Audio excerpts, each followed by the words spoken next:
ரமதானுக்கு முன்னால் 3 கேள்விகளோடு இந்த உரையில் நான் தொடர்கிறேன். முதல் கேள்வி, இப்போது மரணித்தால் நான் சொர்க்கம் செல்வேன் என்று யாராவது சொல்ல முடியுமா? என்னிடத்திலே அமல் இருக்கிறது, நான் நல்ல அமல்களை செய்திருக்கிறேன், இப்ப மரணிச்சா எனக்கு சொர்க்கம் சொல்ல முடியுமா? யாராவது சொல்ல முடியுமா? ஆனால் எம்மை அறியாமலேயே அந்த எண்ணம் எமக்குள் இருக்கிறது. படித்தானே, நான் மரணமாக போகிறேன் என்று தெரிந்தால் சொர்க்கம் கிடைக்குமா என்று ஏங்குவானவன் என் அமலோடு. ஆனால் எந்த பயமும் எந்த நினைவும் இல்லாமல் எம்முடைய நாள் சென்று கொண்டிருக்கிறது என்றால், இன்னைக்கு மௌத்தானா ஜன்னத்துல் ஃபிர்தௌஸுடைய வாசல்ல இருப்பேன் நம்ம நினைச்சிட்டு இருக்கோம். ஆனா ஃபஜ்ர் கூட தொழுது இருக்க மாட்டோம் ஜமாத்தோட. அல்லாஹ் பாதுகாப்பானாக. எத்துணை பேர் சொல்ல முடியும்? அப்படி எண்ணினால் நீங்கள் மரணத்தை கேளுங்கள். நீங்கள் அல்லாஹுவை சந்திக்க விரும்பினால் அல்லாஹ் உங்களை சந்திக்க விரும்புவான். மரணத்தை எதிர்பாருங்கள். அதற்கு மேல் என்ன இருக்க முடியும் துன்யாவில்? சொர்க்கம் எமக்கு கிடைக்கும் என்ற உறுதி கிடைத்து விட்டால், அந்த நம்பிக்கை உங்களிடையே வந்துவிட்டால், அல்லாஹ் எனக்கு சொர்க்கத்தில் நுழைவதற்கு வாய்ப்பளிப்பான், இந்த அமல்களின் இடத்திலே இருக்கிறது, அதில் அல்லாஹ் அருள் செய்வான் என்ற நம்பிக்கை இருந்தால் கேளுங்கள். யாரும் கேட்க மாட்டோம். அவ்வளவு பாவங்கள் இருக்கிறது, அவ்வளவு குற்றங்கள் இருக்கிறது. இன்னும் தௌபா செய்யப்படக்கூடிய பாவங்கள் இன்னும் ஏராளம் நம்முடைய வாழ்க்கையில் இருக்கிறது. அல்லாஹ் பாதுகாப்பானாக. எம்மிடத்தில் எதுவும் இல்லை கண்ணியத்துக்குரியவர்களை, முதலில் அதை உணருங்கள். எம்மிடத்தில் எதுவும் கிடையாது. நாம் தொழுகிற தொழுகைகளோ, நாம் வைத்த நோன்புகளோ, நாம் வைக்கின்ற கொடுக்கின்ற சதக்காக்களோ, நாம் செய்கின்ற தாவா பணியோ, ரசூலுல்லாஹுடைய தாவா பணிக்கும் சஹாபாக்களுடைய அந்த அழைப்பு பணிக்கும் அவர்களுடைய உழைப்புக்கும் சமமா? அந்த கூட்டத்தில் இருந்தவர்களை கூட ரசூலுல்லாஹி ஸல்லல்லாஹு அலைஹி வஸல்லம் ஒரு மனிதரை பார்த்து சொன்னார்கள், மக்கள் எல்லோரும் அவரை சொர்க்கவாதி என்று சொன்ன பொழுது அவர் நரகவாதி என்று. உஸ்மான் இப்னு மத்ஊன் மரண படுக்கையில் இருந்து மரணிக்கிறார். ரசூலுல்லாஹி ஸல்லல்லாஹு அலைஹி வஸல்லம் அவருடைய மரணத்தை சந்திப்பதற்காக வருகிறார்கள். உம்முல் ஆலா ரலியல்லாஹு அன்ஹா அன்சாரியா ரசூலுல்லாஹ்வுடைய வருகையை பார்த்தவுடன் சொன்னார், உஸ்மான், உன்னை அல்லாஹ் கண்ணியப்படுத்தி விட்டான். ரசூலுல்லாஹி ஸல்லல்லாஹு அலைஹி வஸல்லம் கேட்டார்கள், உம்முல் ஆலா, இந்த உஸ்மானை அல்லாஹ் கண்ணியப்படுத்தி விட்டான் என்று உனக்கு எப்படி தெரியும்? யா ரசூலுல்லாஹ், என்ன சொல்லுவது? ஆதரவு வைக்கிறேன் என்று சொல்லுங்கள். வல்லாஹி அன ரசூலுல்லாஹ் மா யுஃஅலு பி வலா பிக்கும், நான் அல்லாஹ்வுடைய ரசூல், எனக்கும் உங்களுக்கும் என்ன நிலைமை என்று எனக்கு தெரியாது. சொன்னது யார்? ரசூலுல்லாஹி ஸல்லல்லாஹு அலைஹி வஸல்லம். இரண்டாவது கேள்வி, இந்த நிலையில் நான் நிற்கிறேன். மணி என்ன? 7:35. எத்தனை நொடி? 7:35, 57 நொடி. இந்த நொடியில், இந்த நிமிடத்தில் நான் இருக்கிறேன். இந்த நிலையில் நான் நிற்கும் பொழுது என் ரப்பு என்னோடு சந்தோஷத்தோடு இருக்கிறானா? என்னைக்காவது கேட்டிருக்குமா இந்த கேள்விய? என் ரப்பு என்னோடு மகிழ்ச்சியோடு இருக்கும் நிலையில் தான் இந்த நிமிடத்தில் நான் வாழ்கிறேனா?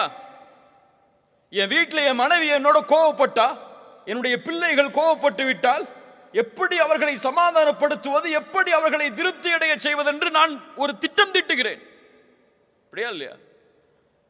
என்னுடைய நண்பன் என் மீது கோவப்பட்டு விட்டால் 2 நாள் போகக்கூடாது, எப்படியாவது அவனை சமாதானப்படுத்தி என்னோடு அவன் பேசணும், மறுபடியும் அந்த மகிழ்ச்சியை 2 பேரும் பரிமாறணும் நினைக்கிறோம். ஆனால் ஏன் அல்லாஹ்வை மறந்தோம்? அல்லாஹ் என் மீது மகிழ்ச்சியான நிலைமையில் தான் இந்த பூமியில் நான் வாழ்கிறேனா? இந்த நிலையில் என் மரணம் என்னை சந்தித்தால் அல்லாஹ் என்னை பொருந்திய நிலையில் தான் என்னை ஏற்றுக்கொள்வானா? துணை பேருக்கு தெரியும். யா அய்யத்துஹன் நஃப்ஸுல் முத்மஇன்னா இர்ஜிஇ இலா ரப்பிகி ராதியத்தம் மர்திய்யah. சுப்ஹானல்லாஹ், என்ன அழைப்பு அது!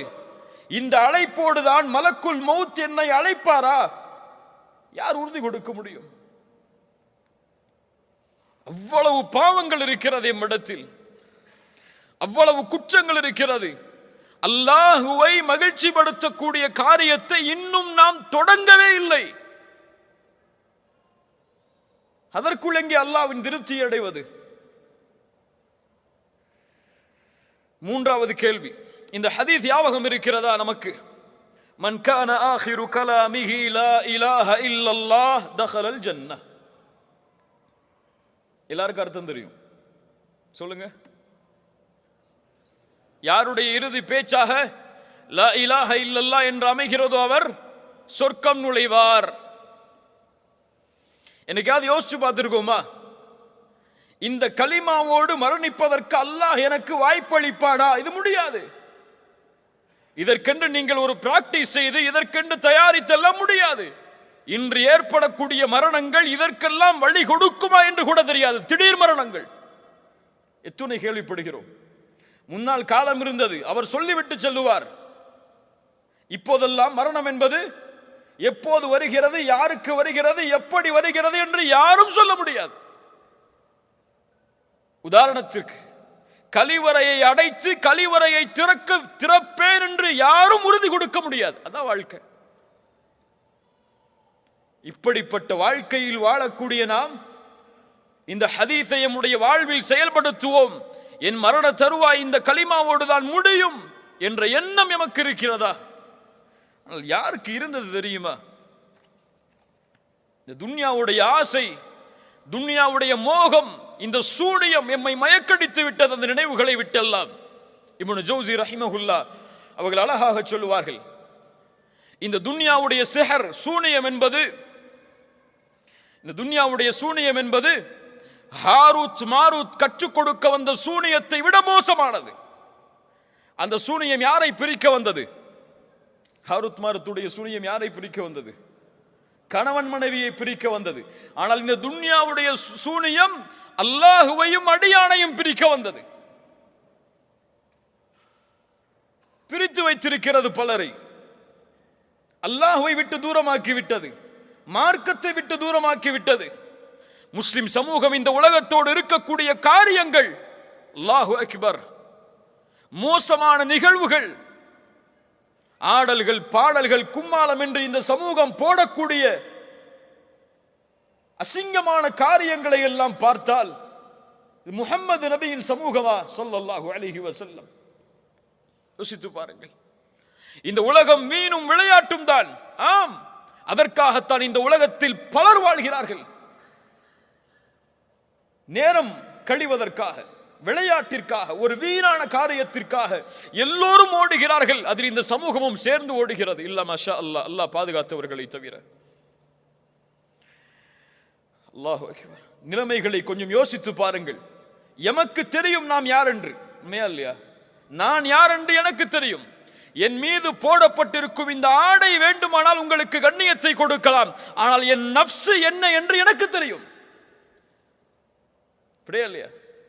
மக்கள் மதிப்பதெல்லாம் வெளித்தோற்றம் தான், ஆனால் உள்ளே என்ன இருக்கிறது என்பதை அல்லாஹும் நானும் அறிந்திருக்கிறேன். என் நஃப்ஸை.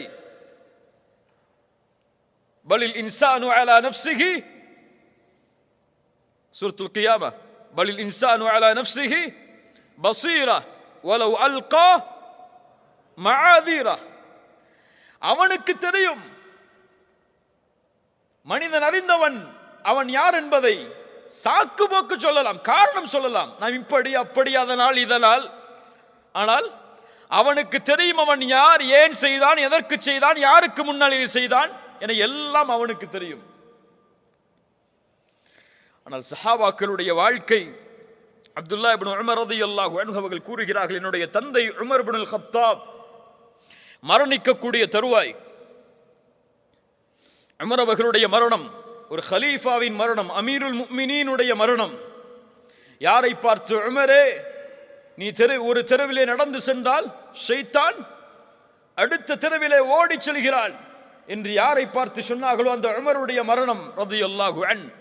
உமரே, உன்னுடைய மாளிகையை சொர்க்கத்திலே பார்த்தேன், அதில் நுழைய வேண்டும் என்று நான் ஆசைப்பட்டேன், உன் ரோஷத்தை நினைத்து பார்த்தேன், உள்ளே செல்லாமல் வெளியே வந்து விட்டேன் என்று யாரை பார்த்து அல்லாஹ்வுடைய ரசூல் சொன்னார்களோ அந்த உமர் இப்னுல் கத்தாபுடைய மரணம். அல்லாஹு அக்பர். அவ்வளவு சிறப்புகள் இருக்கிறது அந்த உமர் இப்னுல் கத்தாப் அவர்களுக்கு. மடியில் படுத்திருக்கிறார்கள், அப்துல்லா இப்னு உமருடைய மடியில், மகனுடைய மடியில். உமர் அவர்கள் சொன்னார்கள், மகனே, என்னுடைய தலையை பூமியிலே ஆக்கு, பூமியிலே ஆக்கு. மகன் கேட்டார்கள், தந்தையே மடியில் இருந்தால் என்ன, பூமியில் இருந்தால் என்ன? சொன்னார்கள் உமர் அவர்கள், ஆக்கு மகனே. முகத்தை பூமியில் படிய வைத்தார்கள். ஒரு சில வார்த்தைகளை சொன்னார்கள். அப்துல்லா இப்னு உமர் அவர்கள் சொல்லுகிறார்கள், என் தந்தை மரண நேரத்திலே சொன்னார், வைலி வ வைலு உம்மி இல்லம் யர்ஹம்னி ரப்பி, எனக்கும் என் தாய்க்கும் கேடு உண்டாகிவிடும், அல்லாஹ் என் மீது இரக்கம் காட்டவில்லை என்றால். இந்த நேரத்தில் யாரை அல்லாஹ் இரக்கம் காட்ட மாட்டான்? உமரையா ரலியல்லாஹு அன்ஹு. அவர்களுக்கு இருந்த பயம், அவர்களுக்கு இருந்த அச்சம் நாமெல்லாம் எங்கே?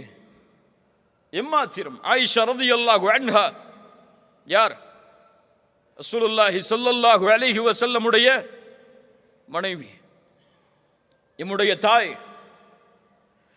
உர்வா இப்னு ஸுபைர் ரலியல்லாஹு அன்ஹு அவர்கள் சொல்லுகிறார்கள், காலை நேரத்தில் ஃபஜ்ர் தொழுகைக்கு பிறகு, சூரியன் உதயமானதற்கு பிறகு ஆயிஷா ரலியல்லாஹு அன்ஹாவுடைய வீட்டை கடந்து சென்றேன். ஒரு ஆயத்தை ஓதி கொண்டிருந்தார்கள் ஆயிஷா ரலியல்லாஹு அன்ஹா. சூரத்து தூருடைய 27வது வசனம், ஃபமன்னல்லாஹு அலைனா வ வகானா அஸாபஸ் ஸமூம். இந்த ஆயத்துடைய அர்த்தம், அல்லாஹ் எமக்கு உதவி செய்தான். ஃபமன்னல்லாஹு அலைனா, அல்லாஹ் எமக்கு உதவி செய்திருக்கிறான், அருள் செய்திருக்கிறான். எம்மை அல்லாஹ் ஒரு மகத்தான, ஒரு பெரிய, ஒரு கொடிய வேதனையிலிருந்து அல்லாஹ் எம்மை பாதுகாத்திருக்கிறான். அர்த்தம். இந்த வசனத்தை ஓதி ஆயிஷா ரலியல்லாஹு அன்ஹா அழுது கொண்டே இருக்கிறார்கள். நான் கடந்து சென்று விட்டேன். துஹாவுடைய நேரம் முடிவதற்கு சில நேரத்திற்கு முன்னால் மறுபடியும் அந்த வீட்டை கடந்து வந்தேன். இதே ஆயத்தை மீண்டும் ஓதிக்கொண்டே இருக்கிறார்கள் அழுதவர்களாக. அல்லாஹ் எமக்கு உதவி செய்தான், ஒரு கொடிய வேதனையிலிருந்து அல்லாஹ் என்னை பாதுகாத்தான், எம்மை பாதுகாத்தான் என்ற வசனத்தை ஓதி அழுது கொண்டே இருக்கிறார்கள். மறுமையின் பயம், வேதனையிலிருந்து பாதுகாக்கப்படக்கூடிய எண்ணம் அவர்களுடைய உள்ளத்தை ஆக்கிரமித்தது. அவை மாத்திரம். உமர் இப்னு அப்துல் அசீஸ் ரஹிமஹுல்லா ஹிலாஃபத்துடைய ஆட்சியில் மிகப்பெரிய சாம்ராஜ்யத்தை இந்த பூமியில் அமைத்தவர். உமர் அவர்களுடைய வம்சாவளியில் பிறந்தவர் உமர் இப்னு அப்துல் அசீஸ் ரஹிமஹுல்லா, மிகப்பெரிய செல்வந்தர்.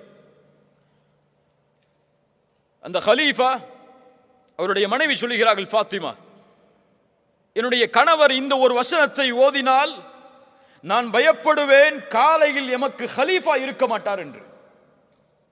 அந்த வசனத்தை ஓதி அழுவதை பார்த்தால் எங்களுக்கெல்லாம் பயம் வந்துவிடும். அந்த அழுகையை பார்த்து என்ன வசனம் தெரியுமா? ஃபரீகுன் ஃபில் ஜன்னah வ ஃபரீகுன் ஃபிஸ் ஸஈர். ஒரு கூட்டம் சொர்க்கவாதிகள், இன்னொரு கூட்டம் நரகவாதிகள். அவ்வளவுதான். இந்த வசனத்தை ஓதி உமர் இப்னு அப்துல் அசீஸ் அழுது கொண்டே இருப்பார். என்னங்க இதில் இருக்கு? சொர்க்கம் விவரிக்கப்படுகிறதா? நரகம் விவரிக்கப்படுகிறதா? நரகத்துடைய தண்டனைகள் சொல்லப்படுகிறதா? வேதனைகள் சொல்லப்படுகிறதா? அந்த ஒரு வார்த்தை, நரகம் என்ற ஒரு வார்த்தை, வேதனை என்ற ஒரு வார்த்தை, இதை கேட்டால் போதும் அழுவார். நம்முடைய உள்ளங்கள் எல்லாம் இந்த உள்ளத்தை சுமந்து இந்த நேரத்திலே வாழ்ந்து கொண்டு இன்னும் நாம் நினைக்கிறோம் வாழ்வதற்கு இன்னும் காலம் இருக்கிறது, இப்போது மரணித்தால் கூட நிம்மதியோடு இருப்போம், இப்போது எப்படி சொகுசோடு நிம்மதியோடு அழகழகான ஆடைகளோடு வசிப்பிடங்களோடு மனைவி மக்களோடு வாழ்கிறோமோ அப்படியே சொர்க்கத்திலும் வாழ்வோம் என்று. இல்ல, மாஷா அல்லாஹ். கண்ணியத்துக்குரியவர்களை யோசித்து பாருங்கள். மரணம் எமக்கு அவ்வளவு அருகாமையில் இருக்கிறது. அபூபக்கர் சித்திக் ரலியல்லாஹு அன்ஹு அவர்கள் மதீனாவில் நுழைந்தவுடன் காய்ச்சல் ஏற்படுகிறது எல்லா நபித்தோழர்களுக்கும். அபூபக்கர் சித்திக் ரலியல்லாஹு அன்ஹு அவர்களை சந்திப்பதற்காக ஆயிஷா ரலியல்லாஹு அன்ஹா வருகிறார்கள். ஒரு கவிதையை வாசித்துக் கொண்டிருக்கிறார்கள். அவர்கள் எண்ணுகிறார்கள், நான் மரணிக்கப் போகிறேன் என்று. அந்த காய்ச்சலில் ஒவ்வொரு மனிதனும் தன்னுடைய குடும்பத்தாரோடு எழுந்திருக்கிறான். வல் மௌத்து அத்னா மின் ஷிராகி நஅலிஹ். ஆனால் மரணமோ அவனுடைய செருப்பின் வாருக்கும் நெருக்கத்தில் இருக்கிறது. மரணம் செருப்பின் வாருக்கும் நெருக்கத்தில் இருக்கிறது. அல்லாஹ் கட்டளையிட்டால் இந்த கடத்தில் மலக்குல் மௌத் வந்தால் எடுத்து விட்டு சென்று விடுவார். அவ்வளவுதான். அவர் எங்கே இருக்கிறார், யாரோடு இருக்கிறார், எதை பேசிக் கொண்டிருக்கிறார், இந்த நேரத்தில் அவரை சந்திக்கலாமா கூடாதா, அதெல்லாம் எதுவும் கிடையாது. வருவார், அழைப்பார், எடுத்து செல்வார்.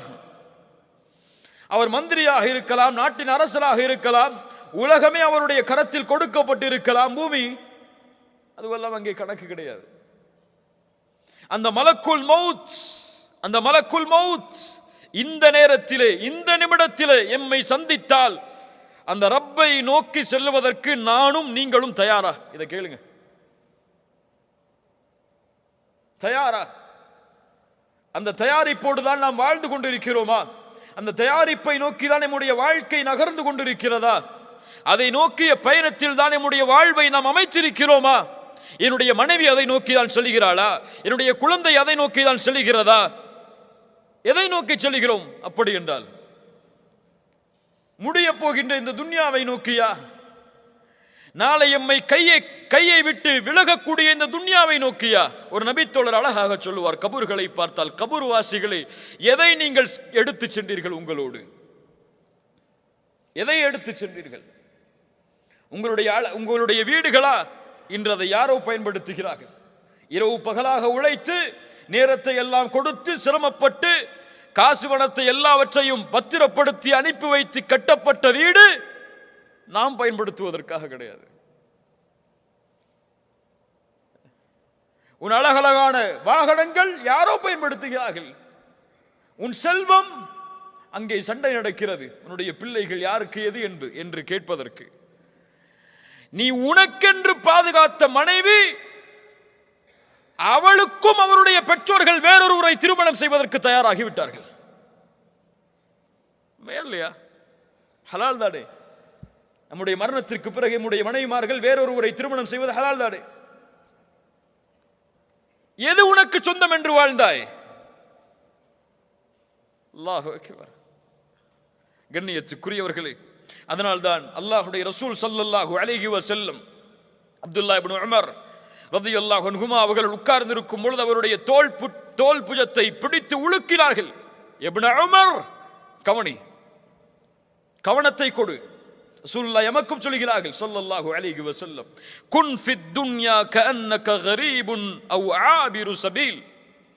இந்த துன்யாவிலே வாழ் இப்னு உமரே, ஒரு வழிப்போக்கன் எப்படி வாழ்வாடோ, ஒரு பாதை அறியாதவன் எப்படி வாழ்வாடோ அப்படி. இந்த ஹதீஸை நம்ம எப்படி புரிஞ்சிருக்கோம்? காசு பணம் சேர்க்காம, எதையும் சம்பாதிக்காம, வாழ்க்கையில் ஒரு நோக்கம் இல்லாம, இபாதத்தே நோக்கம்னு பள்ளிவாசல்ல உட்கார்ந்து வாழணும்னா புரிஞ்சு வச்சிருக்கோம். இதுவா இந்த ஹதீஸுடைய நோக்கம்? இந்த ஹதீஸ் யாருக்கு சொல்லப்பட்டதோ அந்த இப்னு உமர் ரலியல்லாஹு அன்ஹுமா எப்படி புரிந்தார்கள் தெரியுமா இந்த ஹதீஸை? ஒரு வழிப்போக்கன், ஒரு பாதை அறியாதவன் வாழ்வதை போன்று வாழ் என்றால் சொன்னார்கள் அவர்களுடைய மாணவர்களுக்கு, இதா அம்சைத ஃபலா தன்ததிரி ஸபாஹ், மாலை வந்தால் காலையை எதிர்பார்க்காதே. வ இதா அஸ்பஹ்த ஃபலா தன்ததிரில் மஸா, காலை வந்தால் மாலையை எதிர்பார்க்காதே. வ குத் மின் ஸிஹ்ஹதிக லிமரதிக், உன் நோய்க்கு முன்னால் சுகத்தை தேடிக்கொள். வமின் ஹயாத்திக லிமௌத்திக், உன்னுடைய மரணத்திற்கு முன்னால் உன் வாழ்வை தேடிக்கொள். இது வாழ்வதற்குள்ள உலகம் தான். ஆம், மறுமை என்பது இந்த உலகம் இல்லாமல் கிடையாது. உண்மையா இல்லையா? இந்த உலகம் இல்லாமல் மறுமை கிடையாது. இந்த உலகத்தில் ஒரு மனிதன் நன்மைகளை சேகரிக்காமல், அல்லாஹ்வுடைய அருளை சேகரிக்காமல் எங்கே செல்ல முடியாது? மறுமையில் வெற்றி பெற முடியாது. இந்த உலகத்தை வாழ்நி அப்படி. நோயை தடுத்துக்கொள், நேரத்தை கணக்கிடு. எப்படிப்பட்ட வாழ்க்கை முறையை இஸ்லாம் எமக்கு போதிக்கிறது பாருங்கள். எப்படிப்பட்ட உணர்ச்சியை இந்த வாழ்வுடைய முன்னேற்றத்திற்காக அல்லாஹ்வுடைய ரசூல் எமக்கு கொடுக்கிறார்கள் பாருங்கள். போராடு உலகத்தில். இதான் அர்த்தம் இந்த ஹதீஸுக்கு. போராடு. மாலை வருவதற்கு முன்னால் காலையில் எதையெல்லாம் சேகரிக்க முடியுமோ அதையெல்லாம் சேகரித்துக் கொள். காலை வருவதற்கு முன்னால் மாலையில் எதையெல்லாம் தேட முடியுமோ தேடிக்கொள். அது மறுமையின் பலனுக்காக அமைந்தால் அல்லாஹ் உனக்கு வெற்றியை தருவான். சுப்ஹானல்லாஹ். கண்ணியத்துக்குரியவர்களே, மறுமைக்காக திட்டமிடுவது என்பது நம்முடைய வரவு செலவு கணக்கை நியமிக்கிற மாதிரி அடுத்த மாசம் அதை செய்வோம், அடுத்த மாசம் அதை செய்வோம், அடுத்த ரமதான் வரட்டும், அடுத்த ரமதான் வரட்டும்னு தள்ளி போடுறதுக்கு இல்லை. மறுமைக்காக திட்டமிடுதல், இந்த நிமிடத்தில் திட்டமிடுதல். என்ன செய்ய போறோம் இந்த நிமிடத்தில்? ஏன்? எந்த அமலை செய்கிறோம் என்பது முக்கியம் அல்ல, எந்த அமலோடு மரணிக்கிறோம் என்பதுதான் முக்கியம். ரசூலுல்லாஹி ஸல்லல்லாஹு அலைஹி வஸல்லம் சொன்னார்கள், வ இன்னமல் அமாலு பில் ஹவாதீம். அமல்கள் முடிவை கொண்டுதான் முடிவு செய்யப்படுகிறது. உன் முடிவு எப்படியோ அப்படித்தான் மறுமையின் தீர்ப்பு அமையும். வாழ்க்கையில் எதை செய்தும் வாழலாம், ஆனால் மரண தருவாய் ஒருவனுக்கு எதன் மீது அமைகிறதோ அதுதான் அவனை முடிவெடுக்கும், அவன் சொர்க்கவாதியா நரகவாதியா என்று ரசூலுல்லாஹி ஸல்லல்லாஹு அலைஹி வஸல்லம் அவர்கள் கூறிய ஹதீஸ் நாம் எல்லாம் அறிந்ததுதான். ஒரு மனிதன் சொர்க்கத்துடைய அமல்களை செய்து கொண்டே இருப்பான். ஒரு முழம் அந்த அமலை செய்தால் சொர்க்கம் செல்லுவான். அந்த நேரத்தில் அவனுடைய கிதாப் முந்துகிறது. நரகத்துடைய அமலை செய்வான், நரகம் நுழைவான். நரகத்துடைய அமல்களை செய்து கொண்டே இருப்பான். அவனுக்கும் நரகத்தை அடைவதற்கும் இடையே ஒரு முழம், அதை செய்தால் நரகம். அந்த நேரத்தில் அவனுடைய கிதாப் முந்தும், சொர்க்கத்துடைய அமலை செய்வான், சொர்க்கம் நுழைவான். யாருக்கு தெரியும்? யாருக்கு தெரியும்? நான் தொழுகையாளி, என் மரண நேரத்தில் நான் தொழுகையாளியாக இருப்பேனா? கொஞ்ச நேரமாகட்டும் தூங்கியிருப்பேன். அல்லாஹு அக்பர். யோசித்து பாருங்கள் கண்ணியத்துக்குரியவர்களே, எந்த நிலையில் நாம் மரணிக்கப் போகிறோம் அதை நாம் முடிவெடுக்க முடியாது. ரசூலுல்லாஹி ஸல்லல்லாஹு அலைஹி வஸல்லம் அவர்கள் சொன்னார்கள், எந்த ஒரு அடியானுக்கு அல்லாஹ் நலவை நாடுகிறானோ யுவஃபிகுஹு லிஅமலின் சாலிஹின் கப்லல் மௌத். அல்லாஹு அக்பர், அல்லாஹு அக்பர். அல்லாஹ் ரப்புல் ஆலமீன் மரணத்திற்கு முன்னதாக நல்ல அமலை செய்யக்கூடிய தௌஃபீக்கை அவருக்கு கொடுப்பான். சுஜூதில் மரணித்தவர்களை பார்த்திருக்கலாம், தொழுகையில் மரணித்தவர்களை பார்த்திருக்கலாம், தஅவாவில் மரணித்தவர்களை பார்த்திருக்கலாம். இன்ஷா அல்லாஹ் அதுவெல்லாம் அவர்களாக தேர்ந்தெடுத்த முடிவல்ல. அந்த நிலையில் அவர்களுடைய உயிரை கைப்பற்ற வேண்டும் என்று முடிவெடுத்தவன் அல்லாஹ். அந்த முடிவு எனக்கு உண்டா? உங்களுக்கு உண்டா? எம்முடைய அமல் பதில் சொல்லும் அதற்கு. இந்த நிலையில் நம்ம செஞ்சிருக்கிற அமல், நம்ம கொண்டிருக்கக்கூடிய பாவங்கள் அதற்கு பதில் சொல்லலாம். இந்த தகுதியை அடைந்தவளாக நீ மாற முடியுமா இல்லையா என்று. அல்லாஹ் ரப்புல் ஆலமீன் நம்மை சீர்படுத்துவானாக. இப்னு கய்யிம் ரஹிமஹுல்லாஹ் அவர்கள் அழகாக சொல்லுவார்கள், நான் என் கடந்த பாவங்களை பற்றி எல்லாம் பயப்படவில்லை, அதற்கெல்லாம் தௌபா செய்கிறேன், பாவ மன்னிப்பை கேட்கிறேன், அதற்காக வருந்துகிறேன். அல்லாஹ்வுடைய மன்னிப்பால் அதையெல்லாம் மன்னிப்பான் என்ற ஆதரவு கொண்டிருக்கிறேன். நான் பயப்படுவதெல்லாம் அடுத்த நிமிடம் என் உள்ளம் இந்த வஹையோடு இணையுமா இல்லையா என்றுதான். அடுத்த நிமிடம் குர்ஆனுக்கு கட்டுப்படுவேனா இல்லையா என்பதை குறித்துதான் நான் பயப்படுகிறேன். கண்ணியத்துக்குரியவர்களே, அல்லாஹ்வை நோக்கி திரும்ப வேண்டிய நேரம் இது, நிமிடம் இது. ரமதான் வரும் வரை எதிர்பார்ப்பது ஒரு முஃமினுடைய அழகல்ல. ரமதான் மாற்றத்திற்கான மாதம் அல்ல. முதலில் அதை புரிய வேண்டும். ரமதான் வந்தால் தொழுது கொள்ளலாம், ரமதான் வந்தால் குர்ஆனை ஓதிவிடலாம், ரமதான் வந்தால் இபாதத்தில் போட்டியிடலாம், ரமதான் வந்தால் அல்லாஹ்வுடைய மார்க்கத்திற்காக பணி செய்யலாம் என்று ஒதுக்குவதற்கு உள்ள மாதம் அல்ல ரமதான். ரமதான் இபாதத்தை அதிகரிப்பதற்குரிய மாதம், இபாதத்தை தொடங்குவதற்குரிய மாதம் அல்ல. தொடங்க வேண்டும் என்று நினைத்தால் எத்துணை ரமதான் வந்தாலும் யாரும் தொடங்க முடியாது. முதல் ரமதான் கழியட்டும் நினைப்பாரு, அடுத்த 10 வரட்டும் நினைப்பாரு, அடுத்த 10 வரட்டும் நினைப்பாரு, 27 வரட்டும் நினைப்பாரு, ரமதான் போயிடும்.